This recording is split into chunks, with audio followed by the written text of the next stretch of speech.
Good evening and welcome to California Today. I'm Daniel Hall sitting in for Lang Jang. Here's a look at some of the top stories that we've got ready for you tonight. Elon Musk responded to the Twitter lawsuit against him.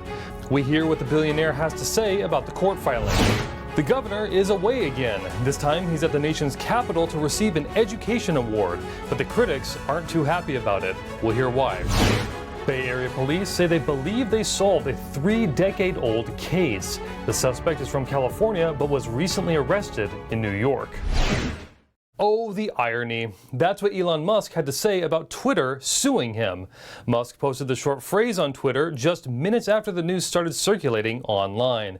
NTD's Jeremy Sandberg reports. Oh, the irony, LOL, appears to reference Twitter's reported reluctance about Musk acquiring the company back in April when negotiations began. Although the tweet wasn't specific about what Musk found ironic, his tweet came shortly after news of Twitter's lawsuit broke. Twitter says Musk violated the terms of the $44 billion deal. According to a court filing, Twitter wants a Delaware court to order Musk to complete the merger at the agreed $45.20 per share price. They are accusing him of trashing the company, disrupting its operations, and destroying stockholder value before walking away. Musk says he is terminating the deal because Twitter violated their agreement by failing to provide information about fake or spam accounts on the platform, which Twitter claims make up less than 5% of the user base. Musk thinks that number is much higher. He says he wants out because inaccurate representations and lack of information around spam accounts amount to a material adverse event, a change in circumstances that significantly reduces the value of a company. He also feels at least 5 senior executives leaving the company after negotiations started equates to Twitter failing to conduct business in the ordinary course, as the company was obligated to do. One executive says his reason for leaving Twitter was not because of Elon or uncertainty inside the company. Another claimed he was asked to leave by Twitter's CEO. Twitter says they reworded the language of the contract to accommodate the executives leaving that would have otherwise violated the ordinary course requirement. Jeremy Sandberg, NTD News. Governor Gavin Newsom headed to Washington, D.C. on Wednesday to accept an education award, but critics have pointed out that the state is rated among the worst in the nation. Governor Newsom is at the nation's capital to receive the 2022 Frank Newman Award for State Innovation from the Education Commission of the states. According to the award, California is recognized for its coordinated approach to educating all students from preschool to post-secondary with explicit attention toward whole child supports and services, as well as its historic financial investments to ensure educational equity. So here at the White House, just had a meeting with the First Lady, Jill Biden, talking all things education, what's happening across this country that's right, and what's going on in many of these red states. And we'll be highlighting those today when we get this Innovation Award in education. Some parent-led organizations criticized Newsom, saying the state was already at the bottom of literacy rankings and that the state closed schools for 18 months during the pandemic lockdowns. Congressional candidate Kevin Kiley calls it a slap in the face to the countless underprivileged kids harmed by his corrupt policies. The State Board of Education has been trying to implement critical race theory in classes. Local communities are trying to fight it.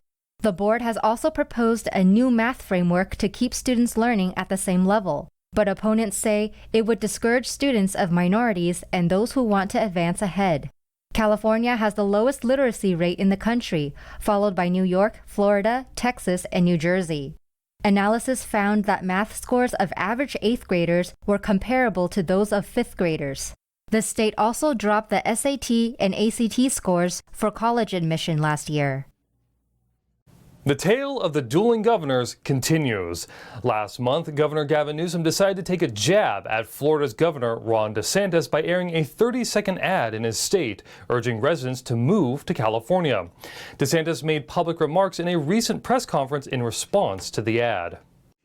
In a press conference last week, Governor Ron DeSantis fired back at Newsom, stating that his terrible governance was why his state saw a major decline in population. But when families are uprooting from the Pacific coast to go almost 3,000 miles in search of a better life, that's telling you something. Yes, DeSantis' comments come in response to an ad Newsom ran calling on Floridians to move to the Golden State. He aired a 30-second ad on July 3rd calling on people to join him in what he called the fight against freedom. The facts speak for themselves. People vote with their feet. It's almost hard to drive people out of a place like California, given all their natural advantages, and yet they're finding a way to do it. DeSantis argued that Californians are fleeing the state because of its weak leadership, increased violence, lack of prosecution for violent offenders, inadequate treatment of its law enforcement, and poor education that neglects the parents' right to choose for their own children. Newsom's ad claimed that the freedom of Florida residents is under attack because of Republican leaders like Governor Ron DeSantis. He says that Republicans are banning books, restricting speech, making it harder to vote, and criminalizing women and doctors. In 2021, reports indicated that over 300,000 residents of California had left the state to move to red states like Florida or Texas due to the economic stability, tax policies, and welcoming business regulations. At a certain restaurant chain, tuna is apparently not tuna. That's according to a recent ruling over a lawsuit that alleged the fish wasn't really the fish as they advertised. And there's DNA evidence to support the claim. Here's a look. A California federal judge recently ruled that Subway can be sued for allegedly misleading consumers about its tuna products. The lawsuit says lab tests found that a sample of tuna used in its sandwiches do not contain any tuna DNA. John Tigar, a U.S. district judge in San Francisco, ruled in favor of the plaintiff's allegation that Subway's tuna products may contain ingredients other than tuna. According to the lawsuit, a laboratory test at UCLA tested 20 different tuna samples from 20 different Subway restaurants in Southern California. Paul Barber, a marine biologist in the lab, says the results found 19 samples had no detected tuna DNA. Researchers instead found DNA from other fish species, chicken, pork, and cattle. But Subway said that the non-tuna DNA could be from cross-contamination or eggs from mayonnaise. Subway, with a vast number of locations in the United States, defended its tuna. A spokesperson said the company serves 100% tuna, adding that they are disappointed the court felt it couldn't dismiss the plaintiff's reckless and improper lawsuit at this stage. The lawsuit seeks damages for fraud and violation of California consumer protection laws regarding Subway's tuna sales. A Bay Area tech company CEO was recently arrested in New York at an airport, charged with the murder of his roommate's girlfriend 30 years ago. NTD's David Lamb spoke to the county official about the case. In September 1992, 25-year-old Lori Hout's life was tragically cut short when she was murdered in Mountain View after leaving work for the day. John Kevin Woodward, now 58 years old, was suspected of strangling her with a rope inside her car. But forensic technology at the time couldn't tie Woodward to the murder. He is the CEO of ReadyTech, an online training company. He was brought to trial twice in 1995 and 1996, and unfortunately the jury wasn't able to reach a verdict in either of those cases. Rob Baker, County Deputy District Attorney, said in 2020, however, they uncovered new DNA evidence and then filed a case in 2022 for the third trial. But there was one major obstacle. But he was living in the Netherlands at the time, so we also knew that he typically came to the United States at least once a year, usually in the summer, sometimes in the winter. So the investigators waited. The Office of Homeland Security emailed us last Wednesday and said, guess what, Mr. Woodward's landing at JFK on Saturday, July 9th. That's when law enforcement flew to New York and assisted with the arrest when the suspect got off the plane. The motive in the previous trial was that Mr. Woodward was jealous of Lori Hout's. And in the first trial, there was testimony presented that he was in love with his roommate, Mr. Fulmer. Houtz was known to be a kind, loyal, and fun person. Her family released the following statement. Lori Ann Houtz was a beloved family member and friend to many. Although she was only 5 feet tall, she had a huge heart, and her humor and spunk were endearing to all. The way Lori lived and treated people was a stunning example of what was right in the world. One of the guiding principles of the cold case unit for the District Attorney's Office is we never forget. We never forget the victims. We never forget the families and friends of those victims. And our goal is to seek justice no matter how long it takes, 20 years, 30 years, or 50 years. Deputy District Attorney Baker said this was a multi-agency effort. They even communicated with Netherlands law enforcement in order to secure the computers of Woodward. Now, Woodward is currently in New York, but they expect to bring him back to California for court as early as next Wednesday. David Lamb, NTD News, California. The U.S. Navy released the identity of the sailor who was found dead over the weekend while aboard a ship docked in San Diego. The cause of death is still unknown, but so far officials have ruled out foul play or suicide. NTD's Jason Blair has more. A sailor that died while aboard the USS Carl Vinson over the weekend has been identified. Information Systems Technician 2nd Class Darren Collins was found unresponsive early Sunday morning. Collins joined the Navy in 2019 and had been assigned to the Vinson since 2020. He is originally from Broken Arrow, Oklahoma. USS Carl Vinson Commanding Officer Captain Scott Miller said in a Navy press release, "My deepest condolences go out to the Collins family in this time of tragic loss. As shipmates, we grieve the untimely passing of a talented young man." The cause and circumstances of Collins' death are still being investigated, but the Navy says there are no indications of suicide or foul play. The vessel has been docked at the Naval Air Station North Island in San Diego since February after returning from an 8th-month deployment. Jason Blair, NTD News, California. Starbucks announced that it will be permanently closing 6 locations in Los Angeles due to safety complaints from employees. According to the coffee chain giant, employees raised concerns over drug use, assault, and theft, leading to the closures. The cafes in LA are not the only ones that will be shut down. A total of 16 across the nation will be closing their doors. Along with the 6 in LA, there are 6 in Seattle, 2 in Portland, 1 in Washington, D.C., and 1 in Philadelphia. Starbucks says the employees working at the closing stores can ask to be transferred to nearby coffee houses if they like. It's time for our break, but we've got a lot of important stories ready for you when we come back. Yosemite is still ablaze. Firefighters continue to battle the fire burning in the southern end of the park. Fire authorities say the cause could be due to human activity. Police in California uncovered a bunker at a homeless encampment with thousands of dollars worth of stolen goods. The suspects have been arrested. And it was man versus nature on a San Diego beach. A viral video captured dozens of people fleeing from 2 sea lions. We'll hear about why that happened and much more on California Today.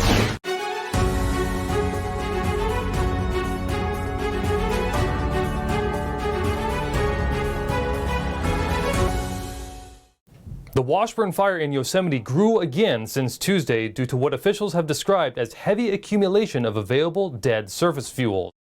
2 days ago, we had quite a few spot fires. Yesterday, we had an additional spot fire for about 1/2 of an acre. We have infrared airplanes up today checking that with the crews, and then we're going to be flying drones, fully expecting potential additional spot fires, and we have a large presence of resources out scouting, working this area, and looking for additional hot spots and high priority for the day. The fire is currently over 3,700 acres. It is 17% contained with over 1,000 firefighters assigned to the blaze. Ample snags, downed timber, and concentrations in an old-growth forest condition are fueling the fire.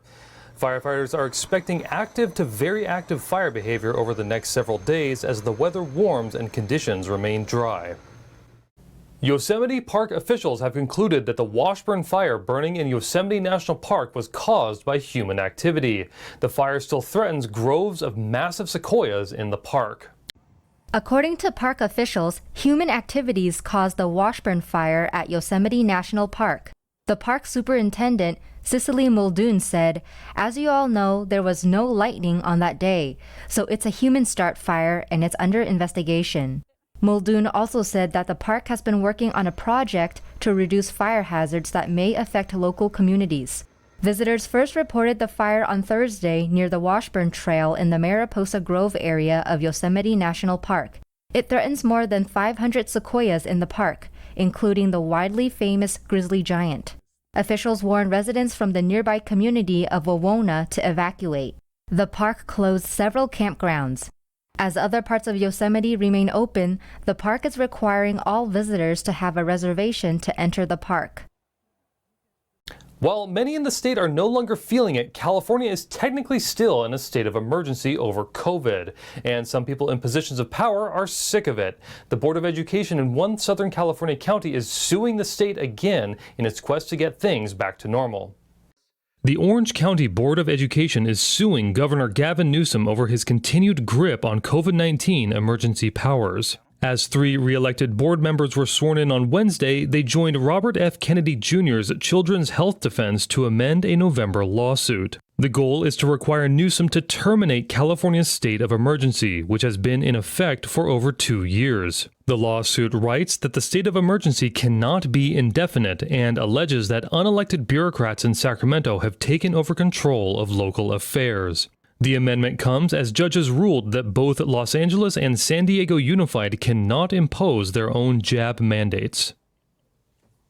Police did some digging and busted an underground bunker with stolen items, including tools and firearms. The area is known to be populated with homeless people. San Jose police announced on Tuesday they discovered an underground bunker in a homeless encampment filled with stolen goods. The discovery comes after an investigation of a commercial burglary incident on Monday. They found $100,000 worth of stolen tools, equipment, and firearms near Coyote Creek and Wool Creek Drive. The items will be returned to the victims, including the locally owned business. Police say they likely got their power by plugging into somebody else's source. According to the police, 6 suspects were arrested for a variety of charges. A state bill would require social media platforms to disclose how they monitor their users' activities and content. The bill is making its way through the legislative committees. Assembly Bill 587, dubbed the Social Media Transparency and Accountability Act of 2021, would require social media companies earning over $100 million a year to publicly disclose their terms of service. It passed through the Senate Judiciary Committee at the end of June. Bill author Assemblyman Jesse Gabriel said in a March 2021 press release it's long past time for these companies to provide real transparency into their content moderation practices. Specifically, these companies would need to share how they define and moderate hate speech or racism, disinformation or misinformation, extremism or radicalization, harassment, and foreign political interference. Opposition comes from several lobbying groups representing consumer technology companies. These include the Internet Coalition, a group representing technology tycoons like Meta, Amazon, and Google. The bill previously passed through the Assembly last year in a 64-1 vote. It is now re-referred to the Senate Appropriations Committee to be heard on August 1st. If the bill passes the Appropriations Committee, it will be heard again in the Senate. A viral video shows what appears to be nature reclaiming its territory from humans, but one expert says it's normal behavior. A TikTok video shows people fleeing from sea lions at La Jolla Underwater Park Ecological Reserve in San Diego on Friday. Dozens of beachgoers are seen running and jumping out of the way of 2 sea lions charging through the shore. The video has nearly 10 million views and sparked conversations about whether the animals were going after people and reclaiming the picturesque cove. But sea lion expert Eric Ostgen of SeaWorld said, "This is normal sea lion behavior for this time of year, when males are sparring over females as breeding season gets underway." Still, he doesn't recommend standing and watching if a sea lion is heading in your direction. Now let's take it to NDD's Thomas Christian for your sports roundup.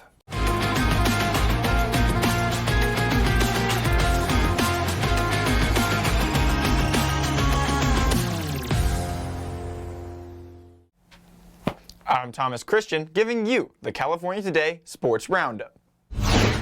Chad Pinder put an exclamation point on an 8-run 12th inning with a grand slam, and the Oakland Athletics outlasted the Texas Rangers 14-7 on Tuesday in Arlington, Texas. With the game tied 6-6 in the 12th inning, the Mayo Machine lifted a sacrifice fly to left field.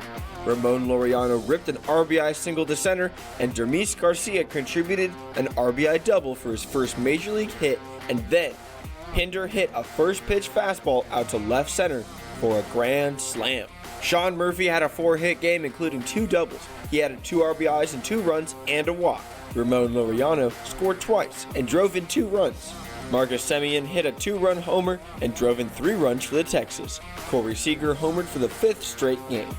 A's 14, Rangers 7. Andrew Neesner hit 3 RBI singles as St. Louis edged visiting Los Angeles, ending the Dodgers' 7-game winning streak. Albert Pujols hit his 685th career homer, and Nolan Gorman also went deep for the Cardinals, who won their 3rd straight game. Johan Oviedo earned the victory in relief, and Giovanni Gallegos allowed a run in the 9th but posted his 10th save still. Dodgers starter Mitch White allowed 6 runs on 10 hits in just 5 innings. Freddie Freeman went 4 for 5 with a homer, 2 RBIs, and 3 runs, and Trey Turner finished 2 for 4 with a 2-run homer and 3 runs. Cardinals 7, Dodgers 6. Thairo Estrada belted 2 home runs, Yermin Mercedes and Joey Bart smacked 1 apiece, and Logan Webb pitched 6 shutout innings as San Francisco shellacked visiting Arizona. Mercedes finished with 4 RBIs, Estrada 3, and David Villar 2 for the Giants, whose 13 runs equaled the second most of the entire season. Mercedes and Austin Slater collected 3 hits and 3 runs apiece, while Estrada and Bart both had 2 of each. Villar also contributed 2 hits to their 14-hit attack. Sergio Alcantara had a double and 2 singles for Arizona, which has alternated wins and losses over his past 5 games. Giants 13, Diamondbacks 0. Charlie Blackmon homered, Austin Gomber tossed 6 strong innings, and Colorado beat San Diego in Denver. Daniel Bard pitched a perfect 9th inning to earn his 19th save for Colorado, which is 6-3 against the Padres this season. Ha-Seong Kim, Nomar Mazara, Jorge Alfaro, and Estuary Ruiz had 2 hits each for San Diego. Ruiz, a 23-year-old outfielder, was making his major league debut. Rockies 5, Padres 3.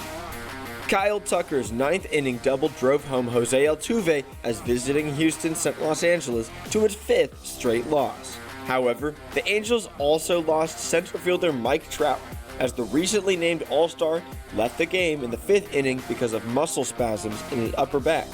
The 3-time MVP is day-to-day. Aledmys Diaz hit a 2-run homer for Houston, and Altuve drove in 2.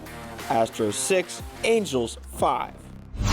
It's a sad day for Sharks fans as the San Jose franchise further and further entrenches itself in a rebuild after enjoying years of playoff hockey in the Bay Area. Now, one of the last remaining vestiges of those entertaining playoff teams is gone. It was announced Tuesday morning that Brent Burns was packaged in a trade to the Carolina Hurricanes for Steven Lorentz, Atu McEnemy, and a conditional 2023 third-round draft pick. The Sharks also included Lane Peterson in the move. Brent Burns played 11 seasons for San Jose from 2011 to 2022, helping them to get to the playoffs 7 times in that span. Although this Sharks team never won the Stanley Cup, San Jose fans will cherish all those playoff teams with Joe Thornton, Patrick Marleau, and Brent Burns at the center of it all. And that's all for sports. That's all we've got for you tonight. You can join us again on California Today every weekday at 8:30 p.m. If you have any tips or ideas for our show, or if you just want to reach out to us and let us know how we're doing, our email is california.today@ntd.com. I'm Daniel Hall, sitting in for Lang Jang. Have a wonderful evening.